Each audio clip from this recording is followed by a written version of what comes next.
All right. I'm about to paint a scenario I believe many of you will be able to relate to. You switch on the news, the world literally looks like it's on fire. War, racism, climate change, corruption, genocide. Unfortunately, the list goes on. As always, this is a very overwhelming experience for you, and you feel helpless. And by looking at the sheer magnitude of these issues, donating to a GoFundMe page or signing a petition doesn't quite seem to be the answer. So you Google how to change the world in a day, because we're all very busy people who still would like to make a difference. But unfortunately, we don't find anything sufficient. You may come across some heartwarming initiatives around the world, but you don't see that home run solution you were looking for. My name is Jasmine, Amoako-Agyei, and I'm going to tell you how to change the world in a day. I was 15 years old when I first realized that I was an American. And yes, I was born here in the US. And I know many of you may find this puzzling or comical, but really, when you're raised within the cultural context of an entirely different country, it can lead to a form of confusion, identity-wise. Being a first-generation American in a family of Ghanaian immigrants, I have always thought of myself as Ghanaian first, before ever thinking I was an American. In fact, this realization of my Americanness came about at a really pivotal point in my life. That scenario I presented earlier, I know it all too well. And each time I found myself in the trap of helplessness and hopelessness, I would wonder, what can I do to change the world? And as time went on, I only grew more discontented.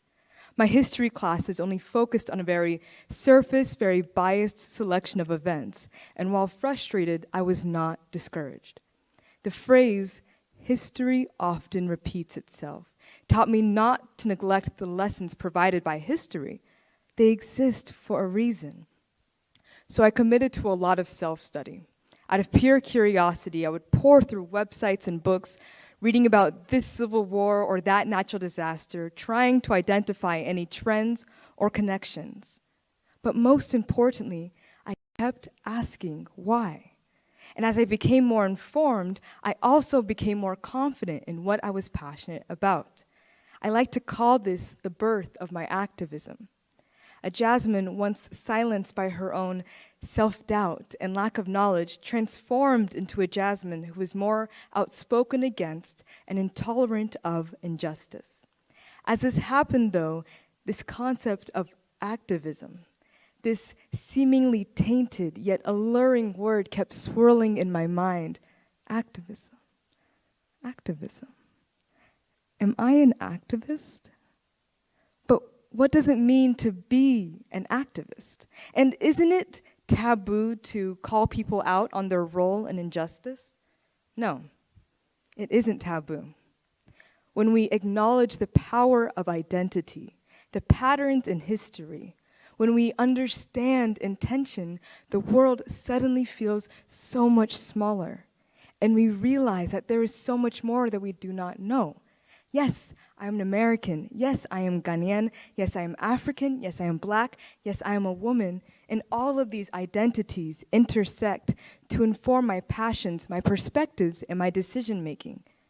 But most importantly, they provide me with an identity that is far more global. And it is this identity as a global citizen that helps me to recognize the interconnectivity of all of our struggles across the world. I argue that the act of protesting, of speaking up, is inherently patriotic. We cannot afford to be complacent about the status quo if the status quo is resulting in the death and suffering of so many. We need to fight for a more just, more equitable, more sustainable reality, and we owe it to future generations to do so. No, not everyone can be on the front lines, and that is absolutely okay. Everyone has a role to play in the revolution, so what can you do? First, do your homework. Become informed. Ask questions and actually listen to those whom you are trying to help. Then, speak up. Recognize your privilege and use it to serve as an ally for others. Amplify the efforts of those who are already on the ground making progress. Be intentional, always, and never stop asking why. So would I consider myself an activist? Not really. I'm a person who cares, a lot. A nerdy, artsy go-getter with a really big heart. Simply put, I believe in better. My work is far from done, and I invite you all to join me. Thank you.